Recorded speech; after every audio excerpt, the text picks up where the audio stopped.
अशोक जी प्रसाद जी का सबसे पहले अभिनंदन करना चाहूँगी। और इसके साथ ही मैं Saket college of teachers education के विभागाध्यक्ष डॉक्टर अवधेश कुमार शर्मा जी को आमंत्रित करना चाहूँगी कि वे आएं और हमारे प्रमुख वक्ता का स्वागत करें। जैसा कि हम सभी लोगों को जिस व्यक्तित्व का बेसब्री से इंतजार था, वो हमारे बीच में मुख्य वक्ता के रूप में स्वामी विवेकानंद जी के विचारों पर विचार व्यक्त करने के लिए अंतर्राष्ट्रीय ख्याति लब्ध प्रख्यात विचारक, मूर्धन्य विद्वान, कुशल चिकित्सक आदरणीय डॉक्टर अशोक जे प्रसाद सर हम लोगों के बीच में हैं। सर, मैं साकेत परिवार और साकेत गर्ल्स पीजी कॉलेज की ओर से आपका हार्दिक वंदन, अभिनंदन और स्वागत करता हूं। वर्तमान में आप गरीब मरीजों का इलाज स्वयं अपने द्वारा स्थापित गोरखपुर स्थित चैरिटी क्लिनिक से कर रहे हैं। चिकित्सा के क्षेत्र में आपका योगदान न केवल स्मरणीय है, अपितु चिकित्सा पेशा को अपनाने वाले भावी चिकित्सकों के लिए आप प्रेरणा स्रोत हैं। चिकित्सा मनोविज्ञान और समाज दर्शन के क्षेत्र में आपके प्रयास अत्यंत शोधपरक हैं, जिनकी उपयोगिता केवल सैद्धांतिक ही नहीं बल्कि व्यवहारिक भी है। देश विदेश में बड़े बड़े विद्वत मंडली में आपको बहुत ऊंचा स्थान प्राप्त है। आपके शैक्षिक और सामाजिक प्रयास वर्तमान और भावी पीढ़ी हेतु मील के पत्थर हैं। आपके कुछ कृतित्व को संक्षेप में बताना चाहेंगे सर? आपने एमबीबीएस कानपुर विश्वविद्यालय से 1976 में किया। आप बाल रोग में विशेषज्ञता 1977 में हासिल किया है। पीएचडी आपने बेलियार्ड कॉलेज ऑक्सफोर्ड से 1980 में किया। मानव विज्ञान में परास्नातक कोलंबिया विश्वविद्यालय 1989 में आपने किया। आपने डीफिल ऑक्सफोर्ड विश्वविद्यालय लंदन से 1985 में, साथ ही इंग्लैंड, अमेरिका, आयरलैंड, स्कॉटलैंड, दक्षिण अफ्रीका जैसे देशों के प्रतिष्ठित शिक्षण संस्थानों से आपने अनेक विषयों में परास्नातक एवं शोध कार्य पूर्ण किया है। समय समय पर आप अनेक शोध पत्र अंतरराष्ट्रीय स्तर पर आपके प्रकाशित हुए हैं। आपके नाम पर एक सिंड्रोम भी है जो हाशमीटो के उन्माद से जोड़ता है। आप सबको बताएं कि आपकी पहचान तो अंतरराष्ट्रीय स्तर पर है ही, और आपने भारत को दुनिया में गौरवान्वित भी किया है। और भारत के प्रथम राष्ट्रपति डॉक्टर राजेंद्र प्रसाद जी के आप प्रपौत्र भी हैं। ये बहुत गर्व की बात है। और इन्हीं बातों के साथ मैं पुनः आपका आज के इस वेबिनार कार्यक्रम में स्वागत करते हुए और आपको धन्यवाद देता हूं। आपके विचारों को सुनने का अवसर प्राप्त होगा। धन्यवाद।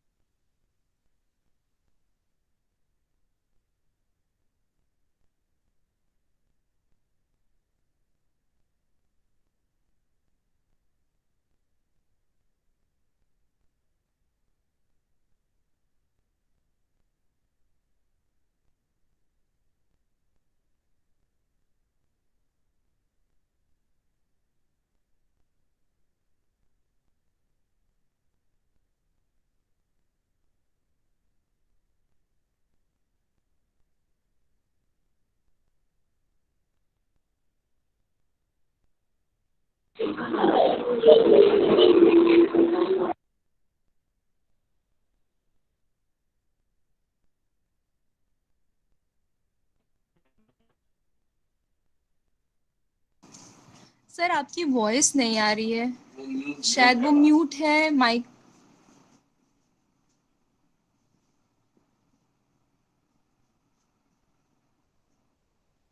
Hello hello. हाँ सर, यस सर, अब आ रही है। अच्छा, नहीं तो इसीलिए मैं यही कह रहा, नमस्कार, सबसे पहले मैं तो से शुरू करता हूँ कि मैं आप सब लोगों का बहुत शुक्रगुजार हूँ। मेरे पास जो फ्लायर भेजा था उससे पता चल गया कि आप लोग कितने उत्कृष्ट कार्य में संलिप्त हैं, तो इसके लिए मैं आप सब लोगों को बधाई देता हूँ। और मैं चाहता हूँ कि आप लोग इस कार्य में लगे रहें। यहाँ पे बहुत अच्छा हो रहा है और आपकी मंजिल बड़ी अच्छी है और उस मंजिल की तरफ आप लोग बढ़ रहे हैं। दूसरे, मैं आपका क्षमा प्रार्थी हूँ कि सोमवार के दिन मेरी क्लिनिक रहती है, तो क्लिनिक से जरा समय निकालना बड़ा मुश्किल था। यहाँ पे मैं समय जितना मैं निकालना चाहता था उतना निकाल नहीं पाया। हमारे अभी भी मरीज इंतजार कर रहे हैं।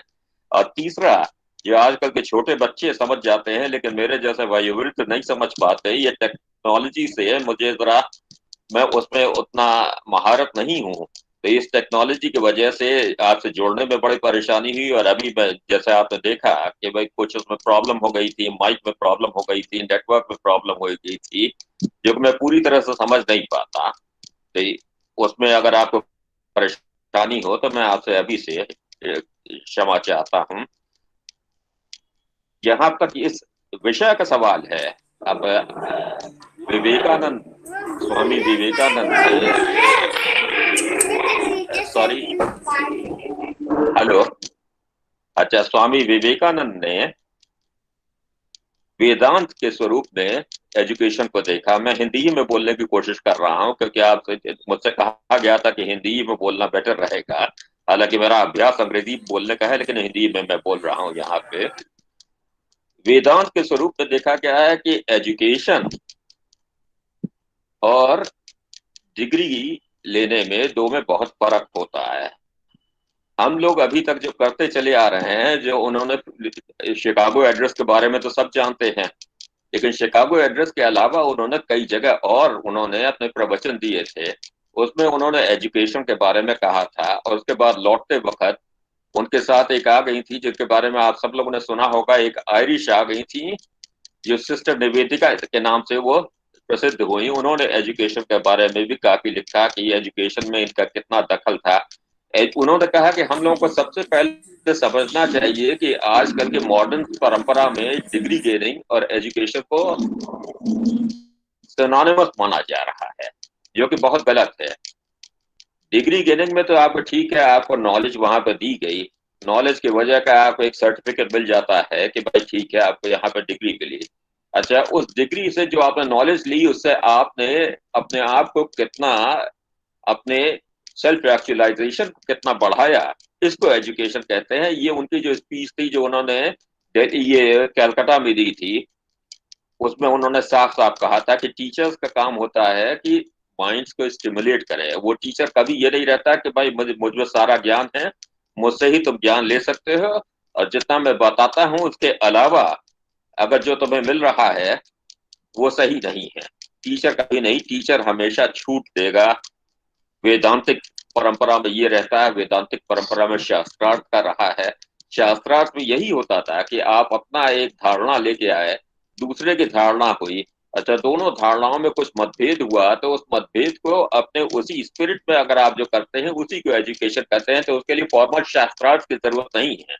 उसके लिए ठीक है कि आप एक धारणा, आप एजुकेशन से आपकी एक धारणा बढ़ रही है, उस धारणा को आप कैसे आगे बढ़ा रहे हैं, समाज को विकसित करने के लिए उस धारणा का कैसे आप उसका प्रयोग कर रहे हैं, इसका एजुकेशन का असली प्रमाण वही होता है, बजाय इसके कि डिग्री, आप जितनी डिग्री ले रहे हैं या आप किसी ओहदे पे हैं तो उससे आपका नहीं पता चलता।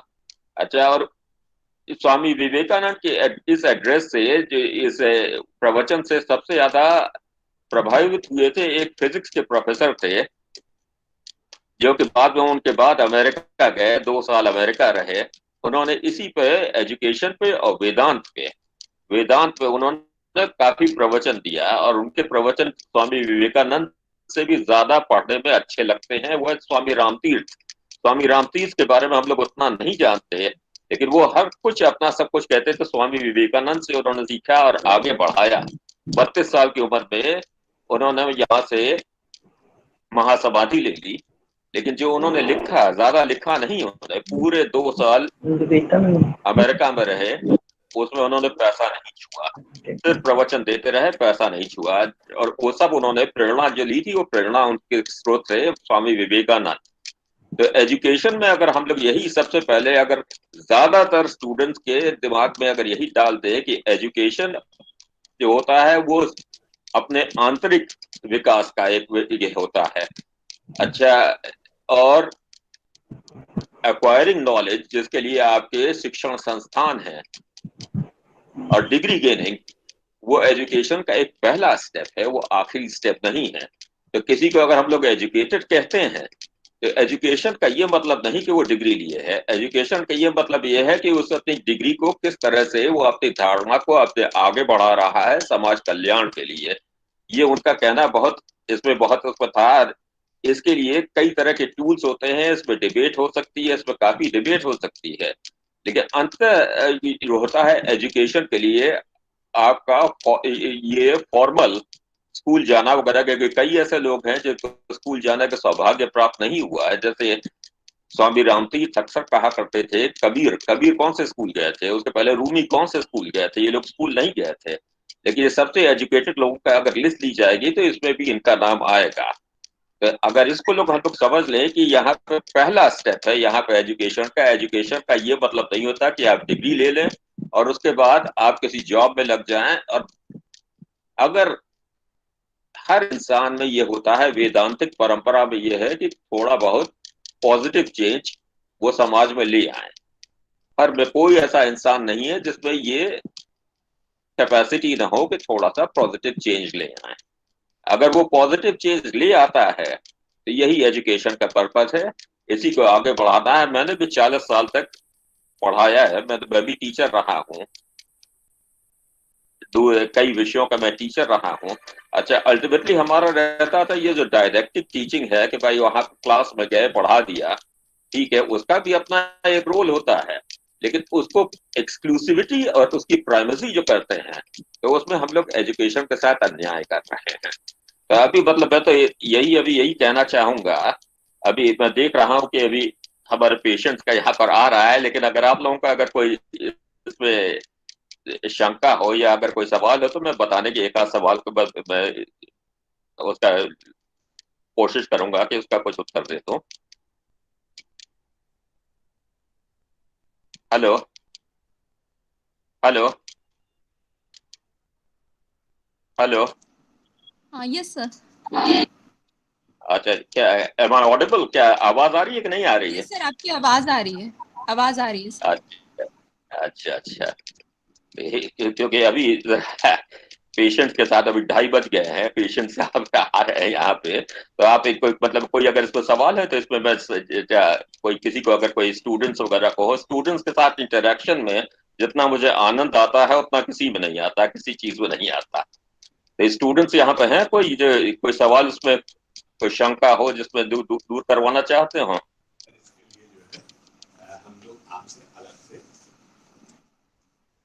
Hello. Thank you sir. Hello. अच्छा अच्छा। Thank you sir. सॉरी मैं हम लोग इस सेशन के लिए हम लोग आपका अलग से समय लेंगे सर। और अच्छा मैं साकेत की ओर से आपका बहुत धन्यवाद देना चाहूंगी। मुझे पता है कि आज अच्छा। समय अभाव है आपका, लेकिन सर आपकी पर्सनालिटी ऐसी है कि हम सभी आपको फिर से सुनना चाहेंगे और बहुत बिल्कुल कुछ बिल्कुल, जानना चाहेंगे। बहुत बहुत शुक्रिया। नहीं, बहुत मैं बहुत मैं खुद मैं आपका क्षमा प्रार्थी हूँ कि मैं समय नहीं दे पाया, क्योंकि मेरे लिए सबसे ज्यादा यही रहता है, आनंद का विषय होता है स्टूडेंट्स और सबके साथ इंटरेक्ट करना। आज मुझे मौका नहीं मिला तो ये मेरी फीलिंग है यहाँ पे। लेकिन अभी पेशेंट्स आए थे तो उनके साथ लगना पड़ेगा अभी। हाँ सर, हमें पता है कि आपका समय अभाव था सर, इसीलिए हम लोग आपसे दोबारा जुड़ना चाहेंगे, साकेत परिवार आपसे दोबारा जुड़ना चाहेगा। बिल्कुल इसलिए सर बिल्कुल। मैं आग्रह करूंगी कि अगर 3 दिसंबर को आप समय दे सकें तो बड़ी कृपा होगी।